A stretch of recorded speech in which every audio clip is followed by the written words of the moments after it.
Hey guys, thanks for clicking on this video, appreciate it. I haven't posted a video in a while. It's 2021 now, January. I hadn't posted anything for a while because I've been taking my art class and it's kept me quite busy. In fact, this is the final for my two-dimensional design art class. This is pretty in-depth, so I wanted to document it. So I shot a bunch of time-lapse videos of it. I compiled it for this video.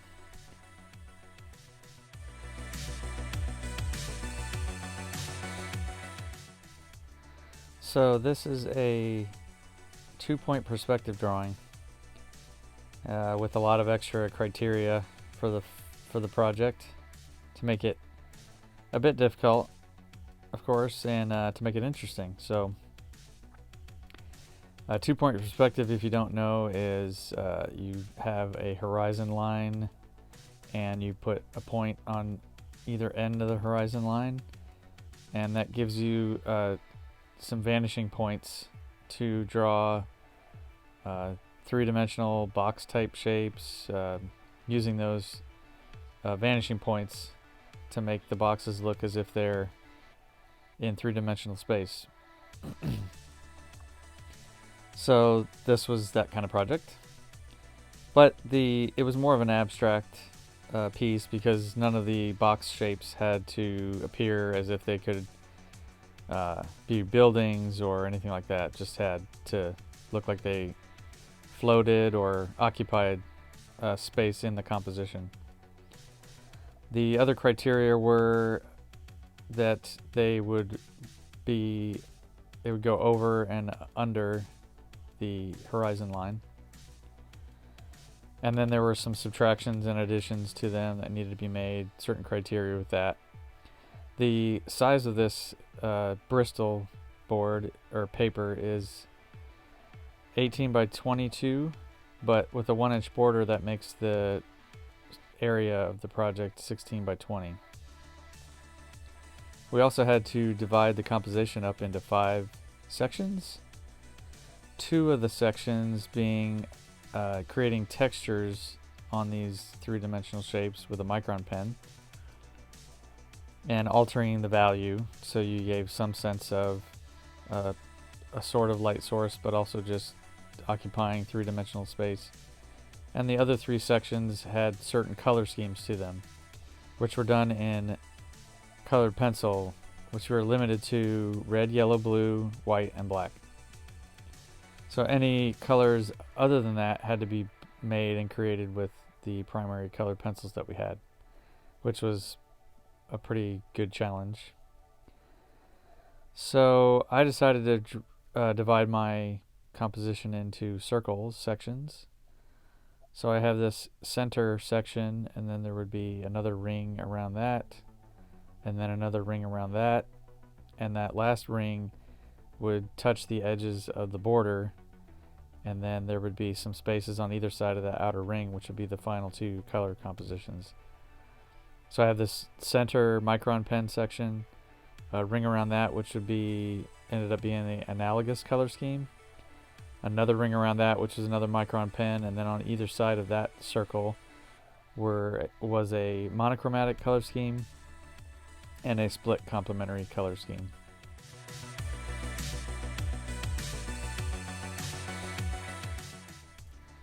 So here I'm using these micron pens, and each surface of these three-dimensional shapes has a different texture.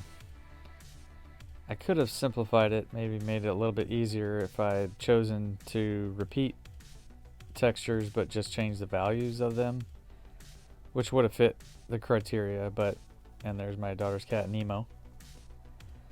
But I decided to really make things interesting by each surface having a different texture. There were a few repetitions in some of the other sections because there was so much to draw, and it's difficult to come up with so many different textures in the time lot that I had. I had quite a few weeks to work on this, but It can really, when you're kind of feeling that sort of pressure as you're winding down, you can think, well, I'll just repeat this pattern. But there's still quite a bit going on, so it wasn't obvious, and it wasn't like I repeated everything. But anyway, here I am working on the analogous color scheme, which yellow is the main color with yellow-green and yellow-orange, the other two. And I chose to make one direction of the planes, I guess you could call it, on one side of each of the shapes. Sort of in the shadow area was the yellow-green, and then the other side was yellow-orange. This was quite a challenge to blend these pencils because they were primary colored pencils, and it's already difficult to try to hide the pencil lines and streaks, and I think as I went along, it got easier and I got better at blending, but it still was hard to hide these pencil lines with colored pencil. But that was all part of the challenge, to follow the rules and make it happen.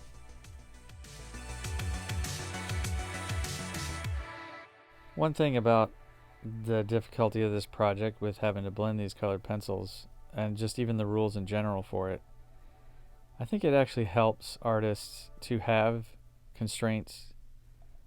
It helps define it, but it also gives you some opportunities to think, how can I push these boundaries? How can I go all the way up to these constraints without crossing over them? And I think with the description of you need to have an addition to the shape or a subtraction to the shape, really gives you like, okay, well, it doesn't say what kind of subtraction necessarily. There were a few criteria to that, but okay, well, that means I can make it look like this, or it doesn't say I can't divide it up into these different types of shapes.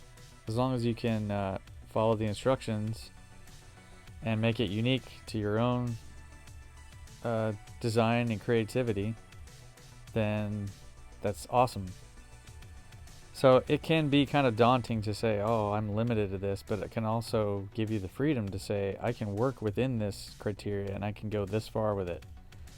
And it really helps you think about that and be creative. So, for instance, the dividing the composition into 5 sections, all it was you do that. There were no criteria. They didn't have to be straight lines. They didn't have to be circles. They could be whatever. And it just had to make the composition stronger, is the point. So as long as you had a good understanding and concept of how to divide it, then it would work. And I don't think anybody else ever did circles. We got to see some student examples beforehand, just to kind of give us an idea what the finished product could look like. And none of the student examples had any circles, so it just occurred to me to go that route, and I think that helped with what my design was. I think the circles helped. So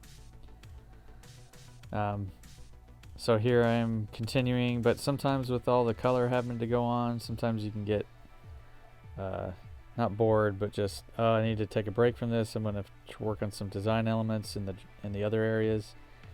So here I am just doing some more of that. And it did take pretty much till I was ready to finish the last colored sections. I was constantly doing some additions and tweaking on some of the other areas to finalize what I was going to do, which really, again, just made this piece challenging all the way through, and that made it rewarding when it was done, for me anyway.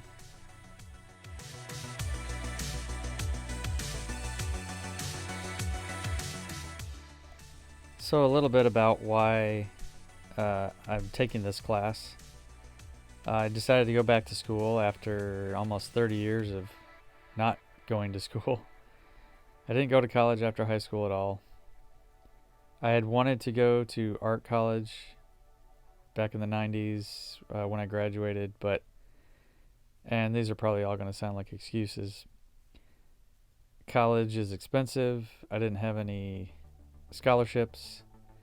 I wanted to be an animator for Disney, and there just weren't, at least I wasn't aware of any classes at the time being taught anywhere but maybe Cal Arts that taught animation. And I didn't even know that Cal Arts existed then.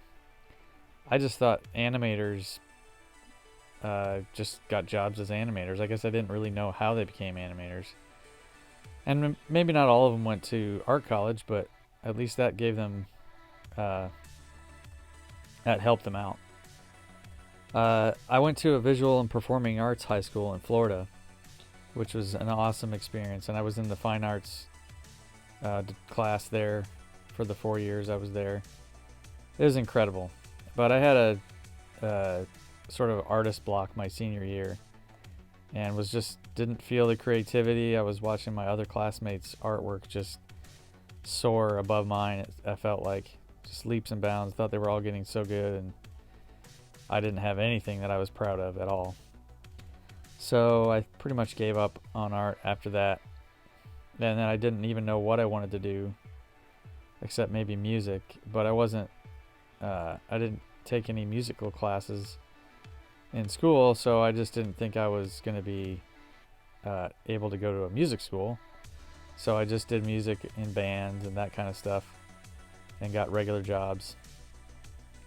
But even then, when I met my wife and got married, started a family, got to leave all that impractical stuff behind, So no more bands really, and I definitely wasn't trying to do art as a career at all, barely doing any drawings at all, and eventually just stopped completely.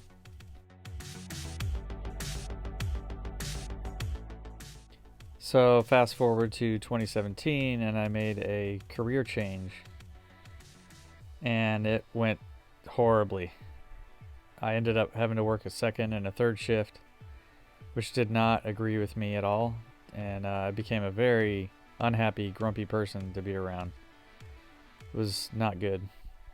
But it really kicked my rear into gear to really pursue a career that involved my talents, or what I consider my talents, which also meant going back to school to get a degree. I was tired of just doing the practical thing. I really felt like the fulfillment I was looking for came in a change of career and doing something that I was made for. Now maybe that's true. We'll see. I'm still starting at it and trying to put in the work. And I don't plan on giving up at all. I've got a lot more drive and confidence to do it than I did all those years ago. And I just look forward to putting in the work and keeping on doing it.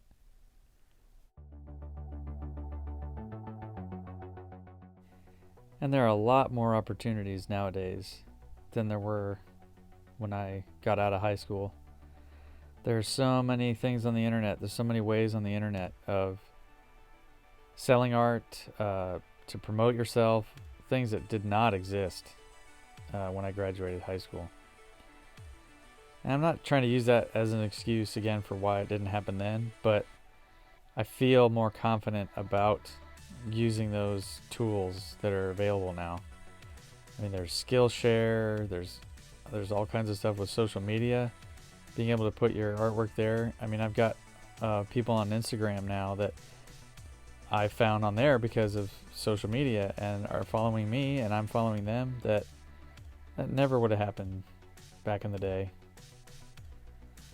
So I'm planning on taking advantage of using those tools to promote myself and put my artwork out there and share it with people and get to know other people.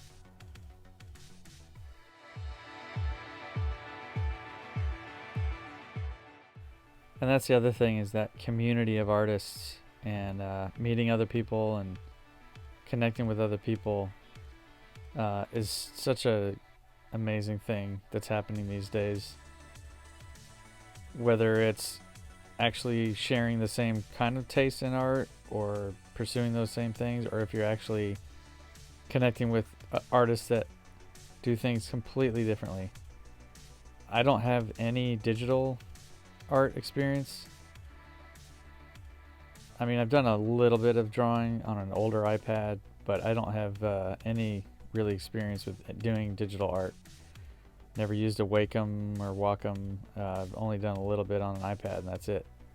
I really do prefer traditional just because that's what I'm used to, but I found a lot of artists that are doing digital work that is just incredible.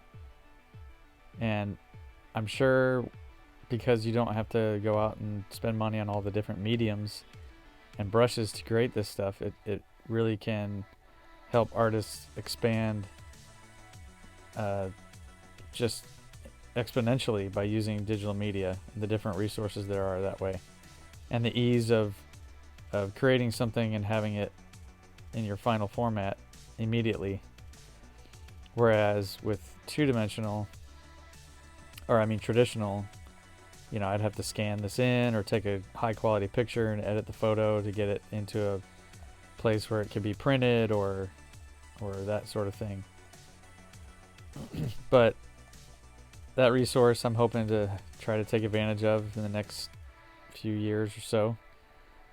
I'm just really excited about how the way that art has become what it is, and the way to create has just grown exponentially, and to get your stuff out there has just become a lot easier. So yeah, I'm super, super excited about that.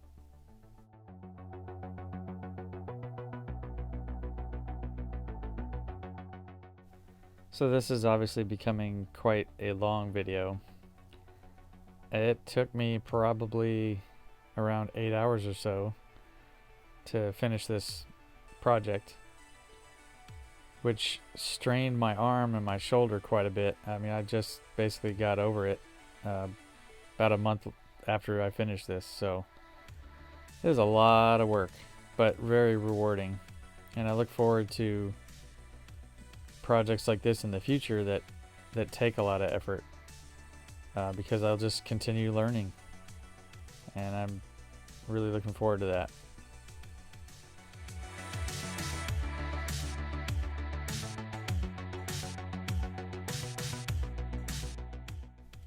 Another thing about this project is using all these micron pens was really a lot of fun.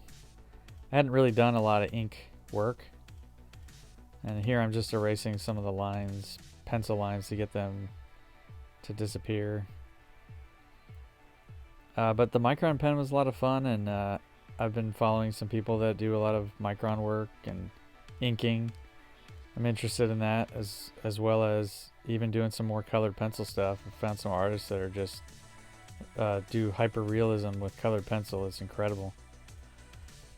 Of course, here it's pretty basic, just using their primaries to create these shapes. But this color scheme here that I'm working on is supposed to be the split complementary. I think I had some of my blue-green was a little bit too green, not blue enough, but anyway, it turned out pretty good. Still proud of it.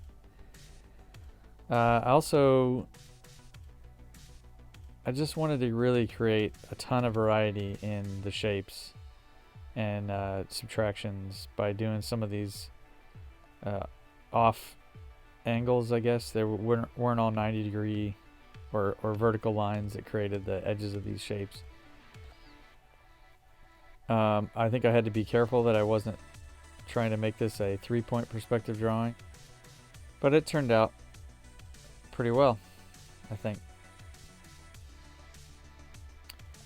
So we had to do a lot of white on this. I wanted to make it a light color because I wanted to use atmospheric perspective in the drawing as well, and not make this whole plane on the floor to be super saturated. So a lot of it was a lot lighter than some of the other more saturated areas.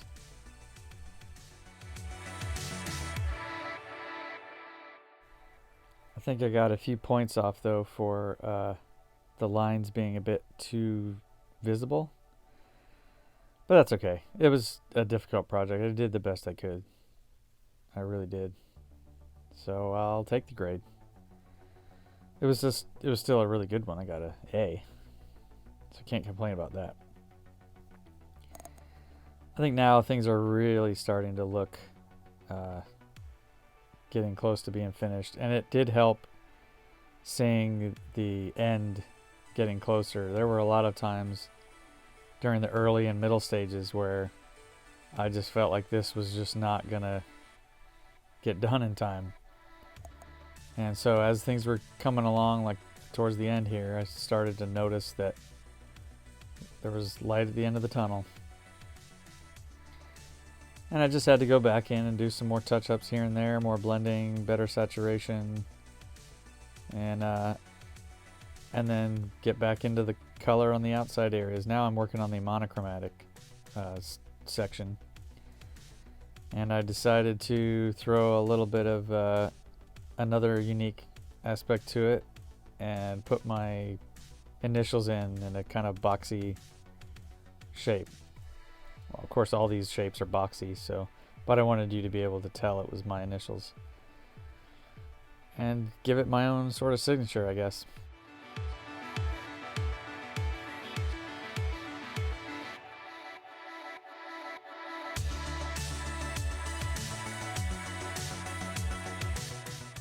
So you can see the tape around the outside border too.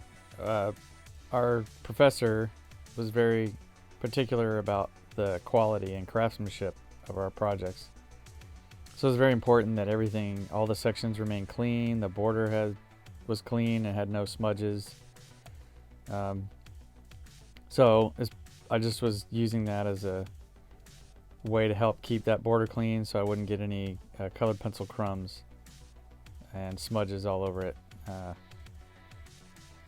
So that really did help. And because this is a bigger project, it was a bit easier to keep things clean, for me anyway. So here I am continuing to add this blue to this ground plane, and I saturated it a little bit more than the other side, but I still wanted to use atmospheric perspective to give that some shape. Now cleaning it up for the last time, and here we go. Thanks again for watching, you guys. I appreciate it. Leave a comment, like and subscribe if you would. Let me know what you think of the art, and thanks again for watching. Really appreciate it.